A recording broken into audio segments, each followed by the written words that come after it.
Do you think this is a story about a woman of easy virtue? Helena Bonham asked as a group of Perriman financial executives sat in a bar at Boston's Logan Airport, waiting for a snow-delayed flight. How about this story? I know one woman who was so crafty that she would fly to Norway once a year for the company's annual meetings and spend most of the week in bed with the CEO's son. She did this for 20 years, and her old man never suspected anything. I mean, in the office she was a good girl and followed all the rules, and for 51 weeks of the year you would think she was just the nicest, conservative, quiet woman you would ever meet. But once a year she went to Norway for corporate meetings and was turning into a woman of easy virtue.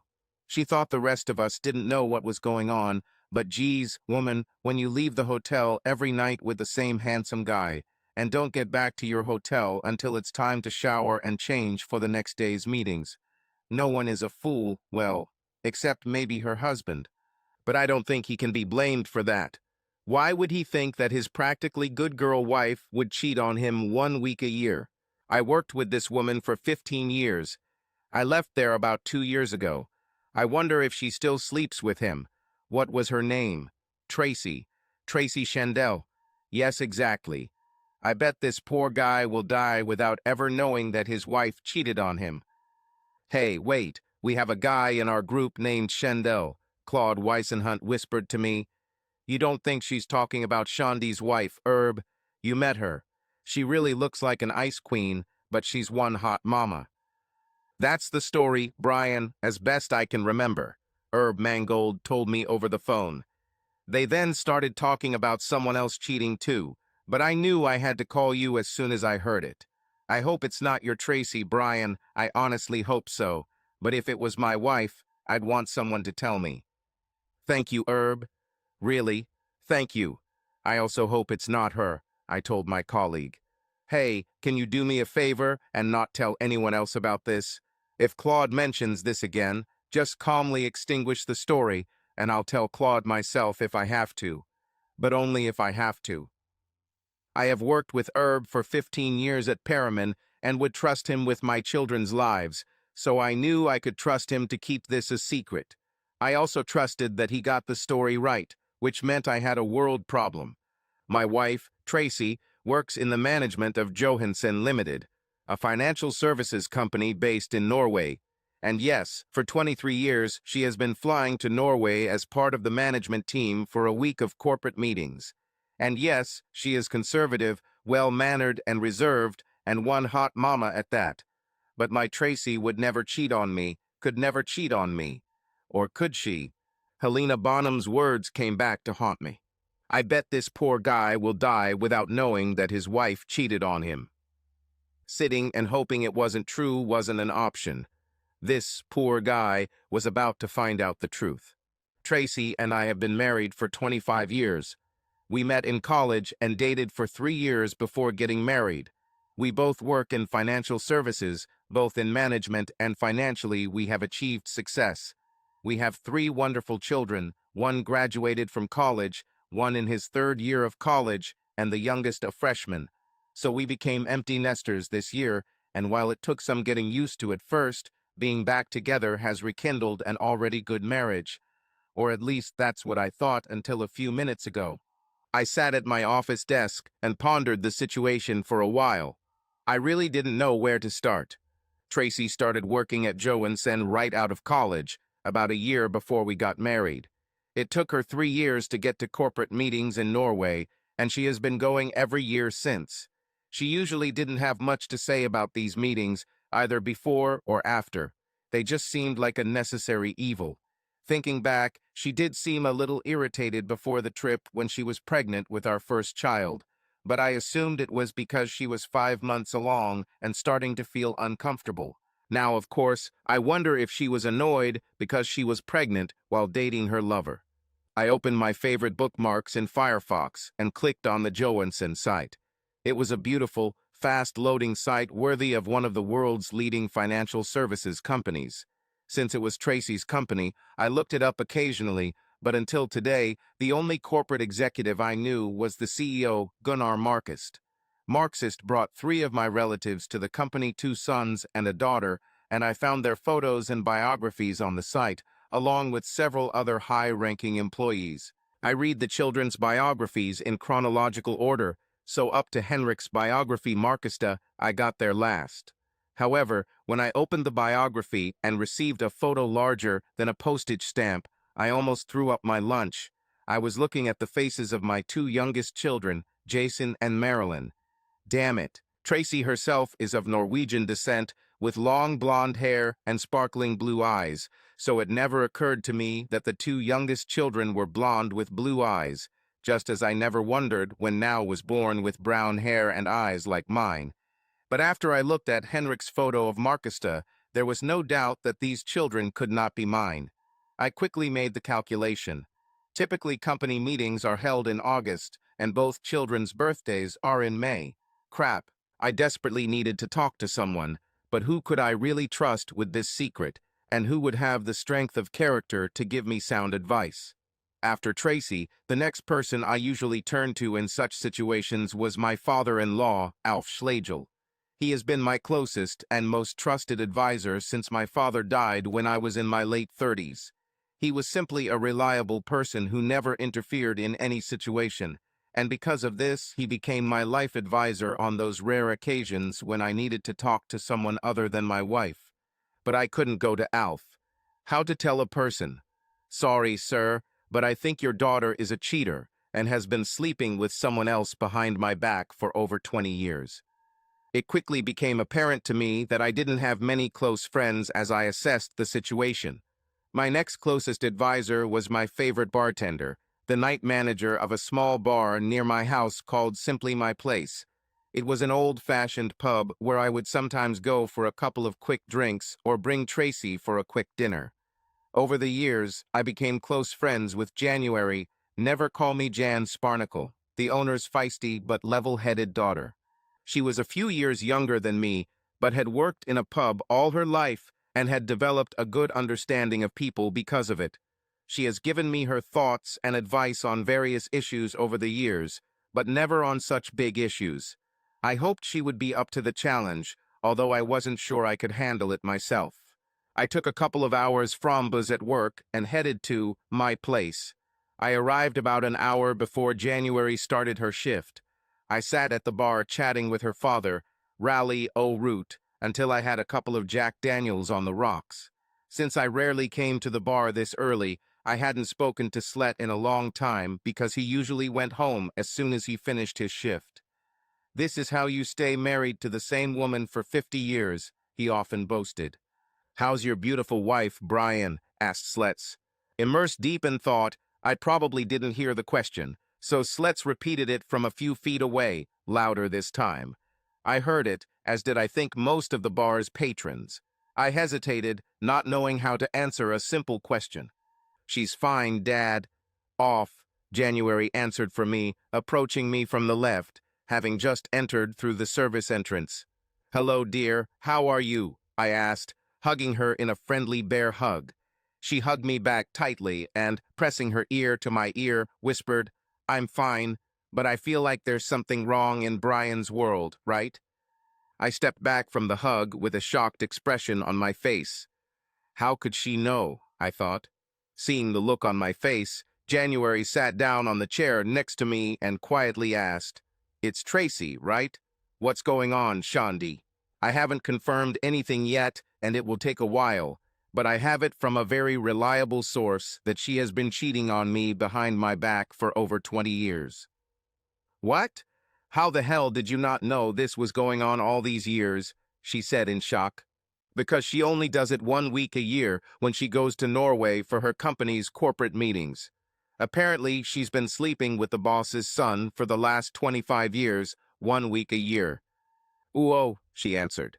"Exactly," I replied.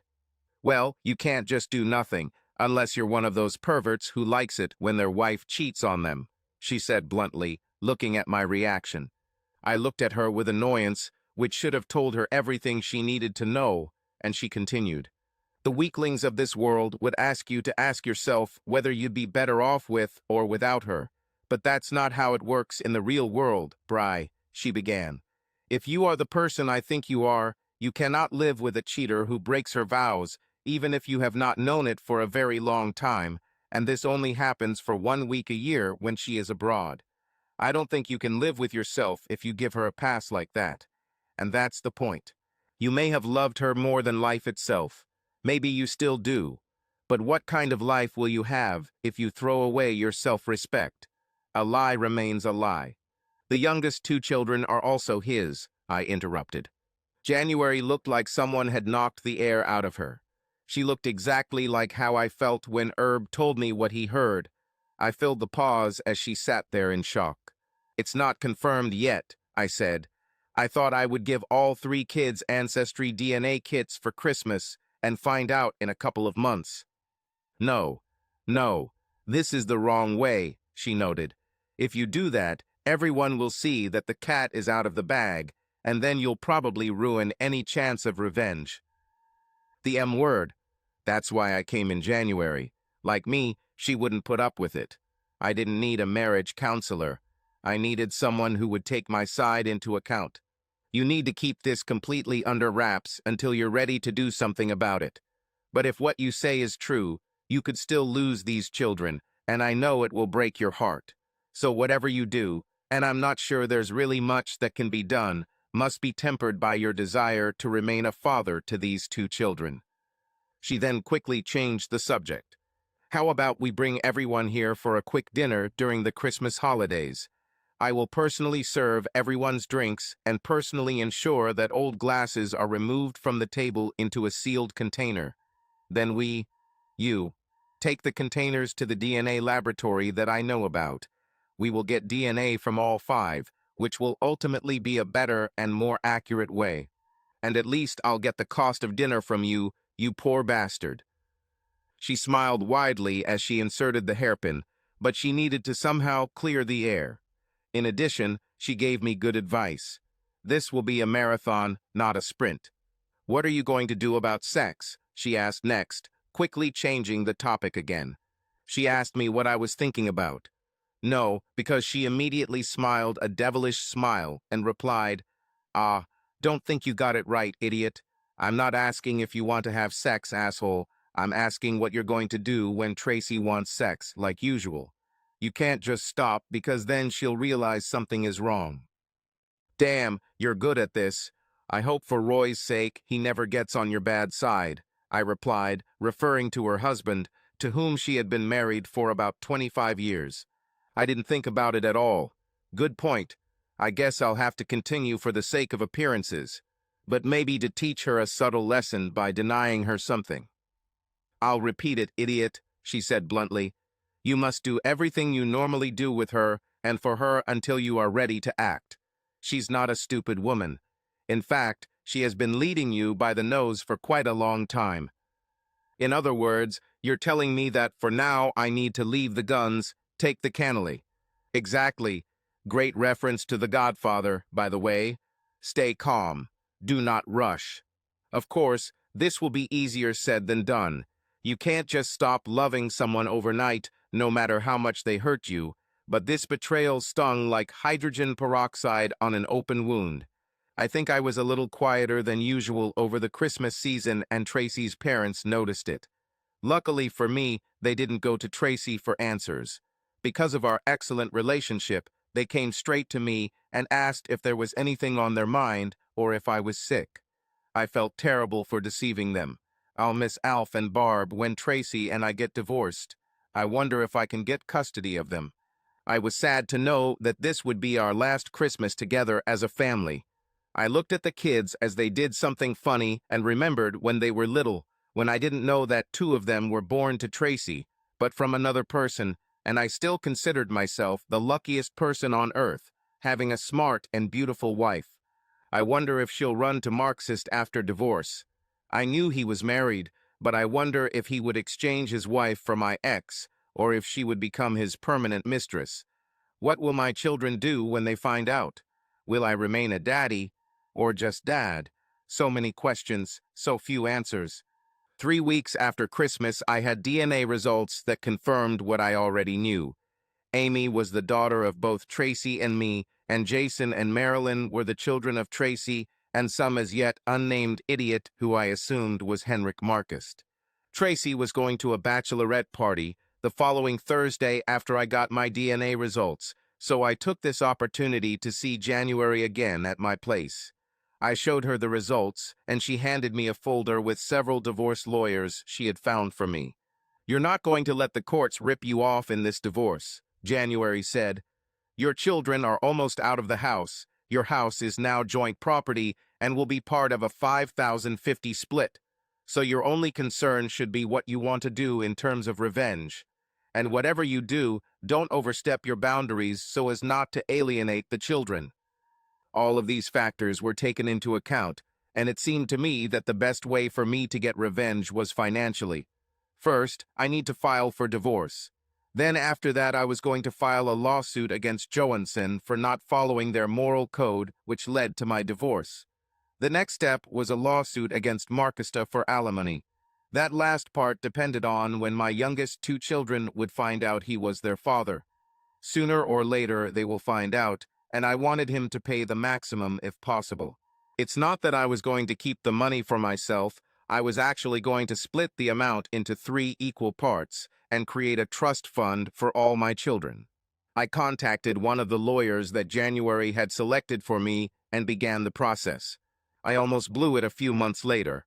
Our 26th wedding anniversary came on March 23rd, and I took the whole family and Tracy's parents to one of the best restaurants in town, Pasqualone, for a sumptuous dinner. I watched Tracy pick up jewelry as we prepared to leave and noticed a small velvet bag tucked into the corner of the bottom tier of her jewelry box. I've bought Tracy a lot of beautiful jewelry over the years, and I didn't remember anything coming in a velvet bag. I automatically reached into the pouch, opened the drawstring, and pulled out 2 very expensive gold bracelets with many turquoise pendants. As a financial person, I could estimate their value by eye. One bracelet had a dozen pendants, the other 11. "Wow. When did you receive this?" I asked before I had time to think about my words. Tracy looked, blushed, and quickly took them from my hands. These old things," she stuttered. "Oh, these are just some trinkets that I bought in Norway about 100 years ago." She didn't look me in the eye when she said this and quickly put them back in the pouch and jewelry box. That's when it dawned on me these were probably gifts from Markista, with the addition of a pendant each year to commemorate their week together. She probably brings them with her to Norway and wears them for him. This put Tracy a bit on edge for the rest of the evening. I know Alf and Barb noticed this, and I think all 3 children felt that something was wrong. Tracy's trip to Norway was scheduled for August 1421. She acted as calm as ever about it, and knowing what I know now, I had to admire her acting skills. She didn't seem the least bit different in the weeks leading up to the trip. If I had not known that the children were not mine, I would have thought that this whole story was made up. She even kissed me goodbye as usual before getting into the company limousine to the airport on Sunday morning.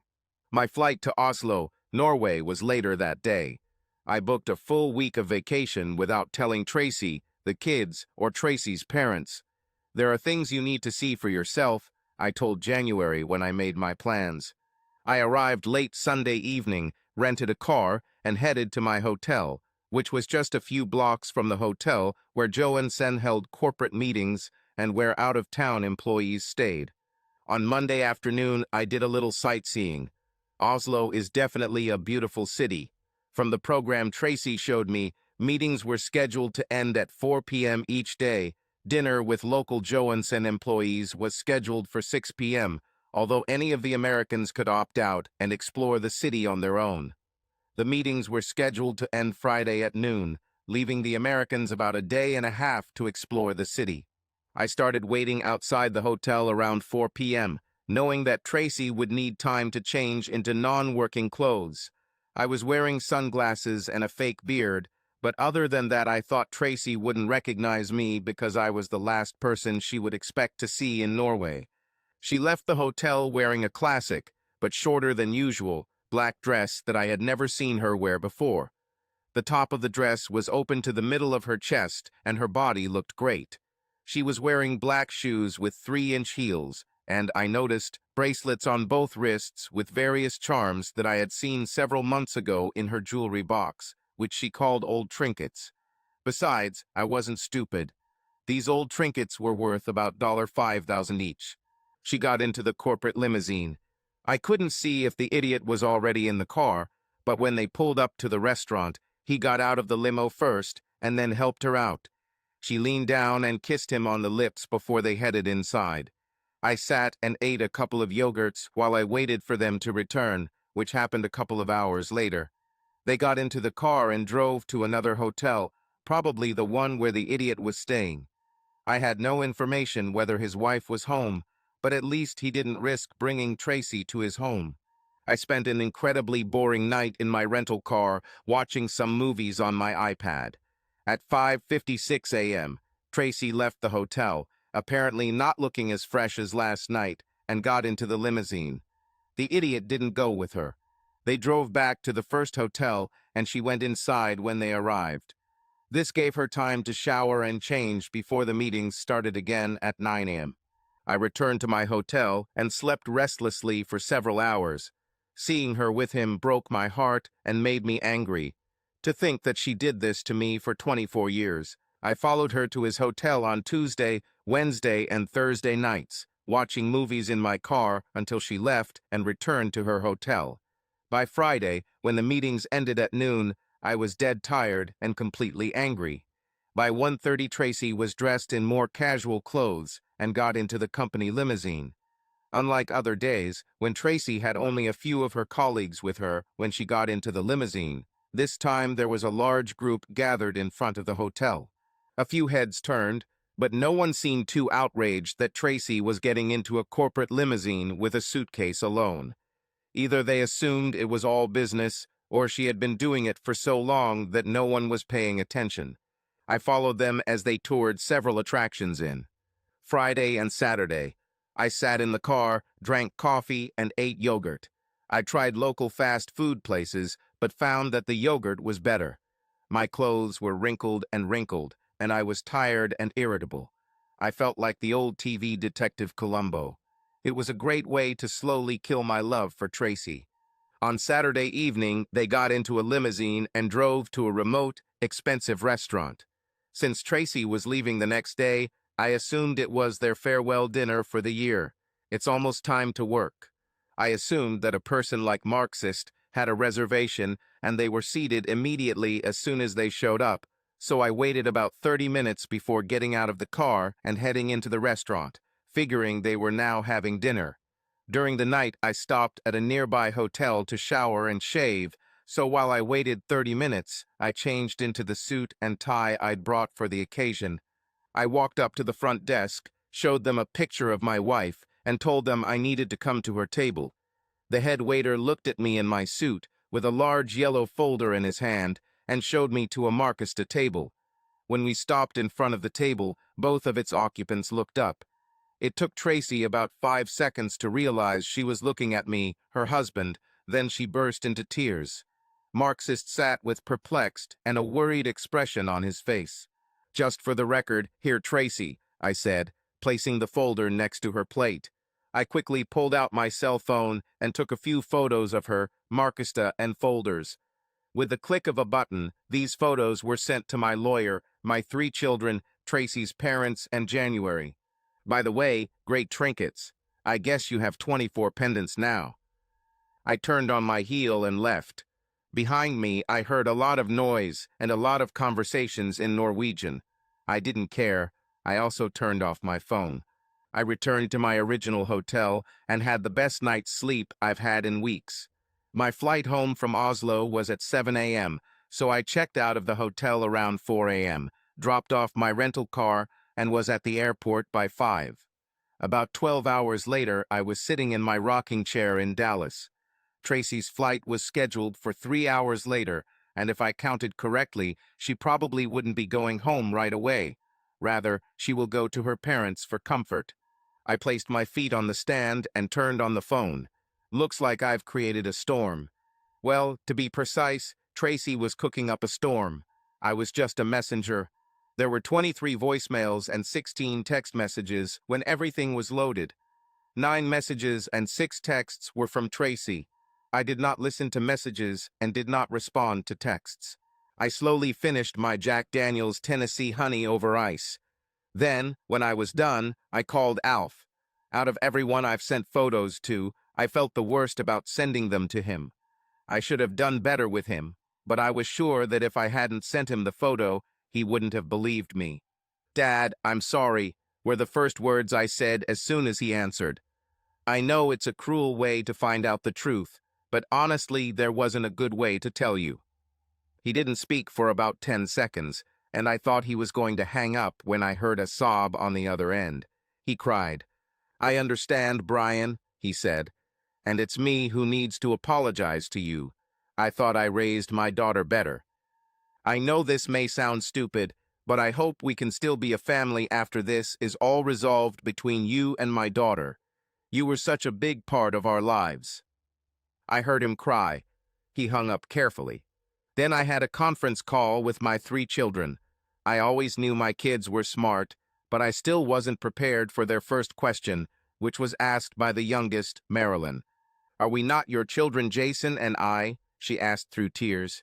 "Baby, you are all my children, until one of you 3 decides that you are not. Who sat with you when you were sick, who taught you long division, who coached your baseball and football teams. Being a father means so much more." We all cried a lot on that phone call, but when we finished, I think the kids realized that I wasn't going anywhere and our relationship didn't have to change. I told them about my plan to force Marcusta to pay and how I am going to divide this amount into 3 parts. Interestingly, we hardly talked about Tracy and I, and the only thing I understood from this conversation was that the children did not know more about the novel than I did. At least it was something. Tracy never came home that night. My guess that she would go to her parents was confirmed when Alf called around 10 p.m. and asked that we all meet on Monday. I had already left a message with my boss that I had personal matters to attend to, and I didn't think Tracy would be going to Johansson, so we set up a meeting for 2 p.m. at our house, at least not yet. Tracy and her parents arrived in separate cars, indicating that Tracy planned to stay at the house overnight.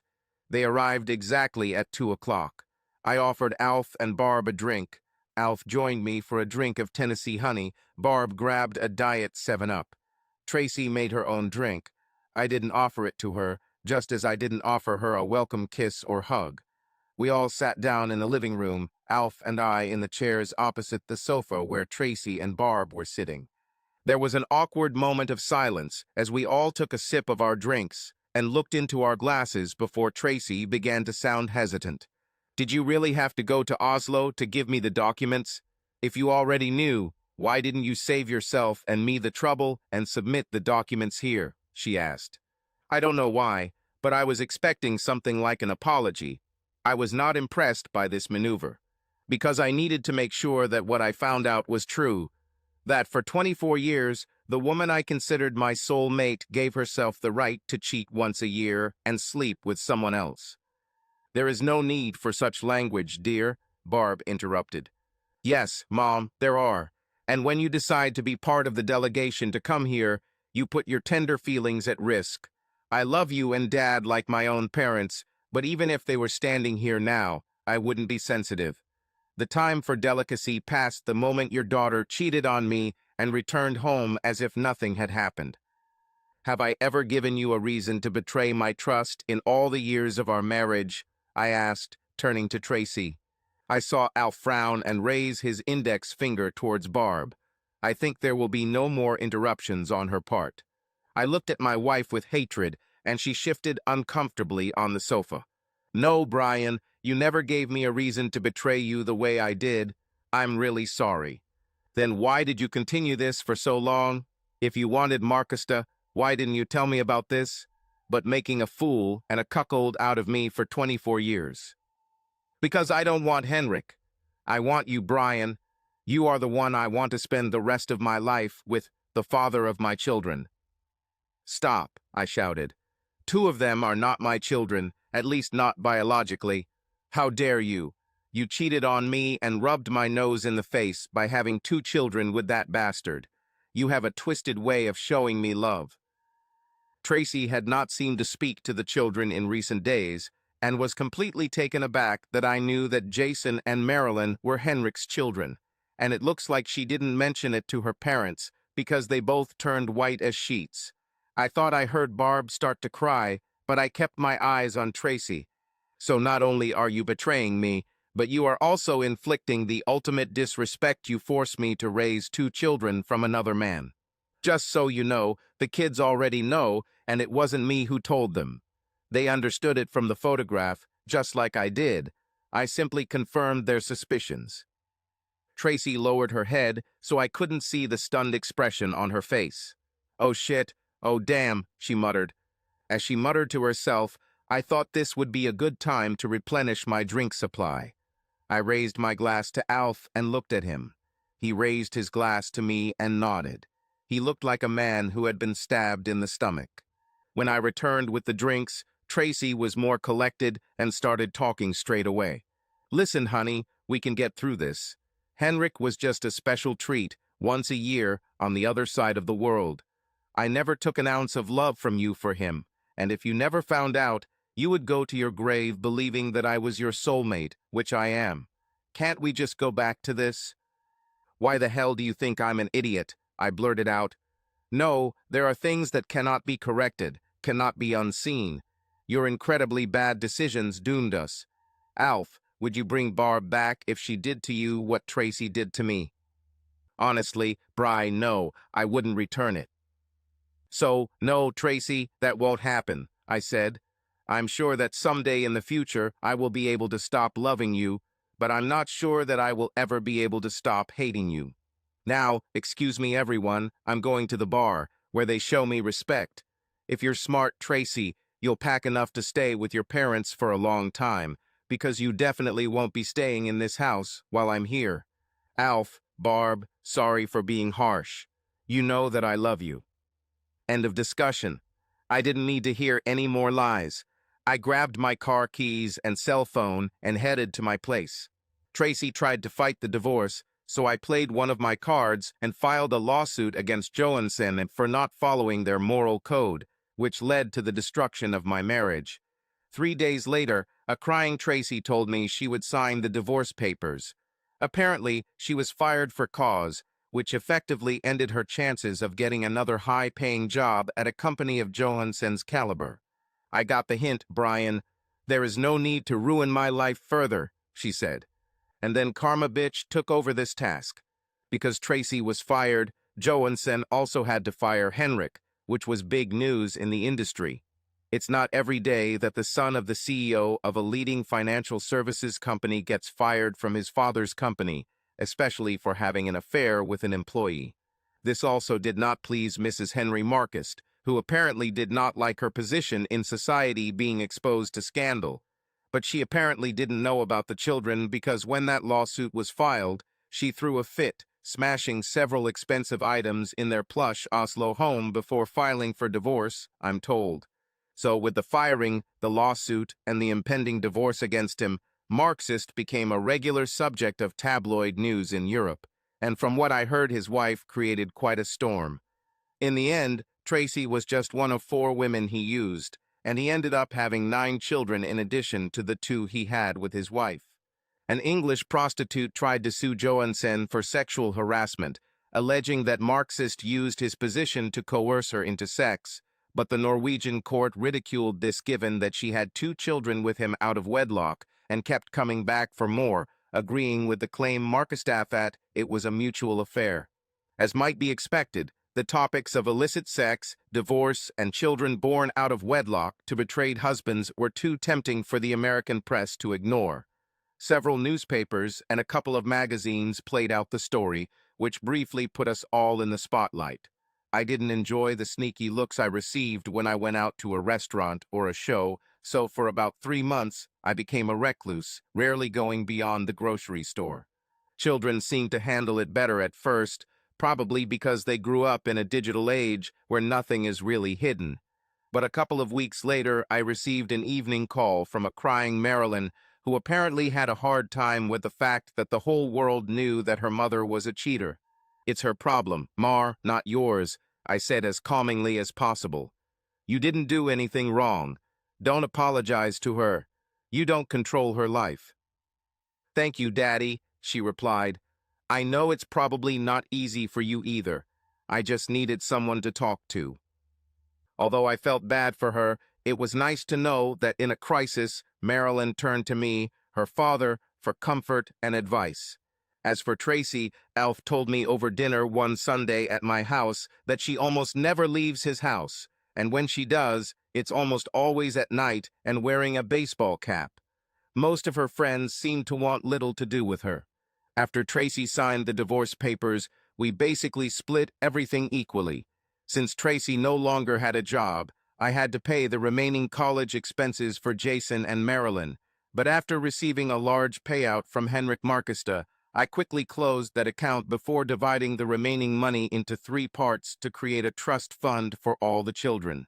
I also received a significant settlement from Johansen out of court to end my claim against the company. And since it wasn't part of the lawsuit and it happened after the divorce, I didn't have to split the money with Tracy. Most of this money, and my half of the profit from the sale of our house, went towards a small but beautiful house that I built for myself in one of the trendy areas of Dallas. I seriously thought about moving to one of the Paramount offices in another part of the country to get away from all the pitying looks and whispers, but after talking with Marilyn, I decided to take my own advice and live my life without worrying about what people think about it. What my ex-wife did. Yes, there was still pain, and there probably always would be, but it was time to move on. I just experienced one of life's greatest pleasures, walking my youngest daughter down the aisle at her wedding. It's been 6 years since my divorce, and my relationships with all of my children remain as strong as they were before the world found out that my 2 youngest children were not biologically mine. To their great credit, Jason and Marilyn never once doubted that I was their father, their dad, after they learned that Henrik Markist was physically involved in their conception. As far as I know, they didn't even try to contact him, and according to them, he didn't even try to contact them. And this is for the better, it seems to me. I couldn't be prouder of Marilyn, who probably took her mother's betrayal and the subsequent birth of 2 children out of wedlock, the hardest of all the children. I paid for her to see a psychologist several times until she said she was feeling well. Jason seemed to take it all in stride. They always talk about nature versus nurture, and in his case, nurture was stronger. He is completely different from me in appearance, but to my eyes, he is almost a miniature copy of me. All 3 kids eventually came to terms with Tracy somehow, which I'm probably glad for the sake of their own mental health. I try to keep my opinions about their mother's betrayal to myself because I don't think judging her will make me a better person in their eyes. Besides, when I needed to vent my feelings, it was always January. Other than at the wedding, I really have no reason to talk to Tracy about anything, so I don't. The pain and anger still haven't gone away, although little by little my love for her is fading away. I didn't initiate conversations with her at the wedding and only spoke to her when she approached me first, in situations that I couldn't ignore. I stood next to her for the wedding photos, trying to look happy, but if you look closely, you can see that there was literally space between us in the photos. Other than that meeting when she got home, Tracy never tried to explain the affair or give me a real apology. I think she just thought there was absolutely no way she could get caught, so I guess she never planned to tell me ever. It was just a complete coincidence that I even found out. But even if it was just a little extracurricular fun like she claimed, it still doesn't explain why she had 2 kids with that bastard. About a year after the divorce, Alf told me over a bottle of Tennessee honey that I was probably right about Tracy having feelings for the jerk. After I told her to leave, she tried to contact Markist, but he did not answer her calls. Then she found out about the other 3 mistresses. Even Barb had to admit that she looked like nothing more than a fool being used by a rich man for sex. Even though I'm only 51, I don't see myself finding anyone I'd like to spend the rest of my life with. I'm not sure I'll ever be able to trust a woman as completely as I trusted Tracy again. So yes, there are times when I wonder if I would have been better off if I had remained a naive idiot. Of course, this isn't the ending to the story that I wanted, but sometimes real life isn't all puppies and rainbows. Sometimes these are snippets of conversations overheard at airports during flight delays.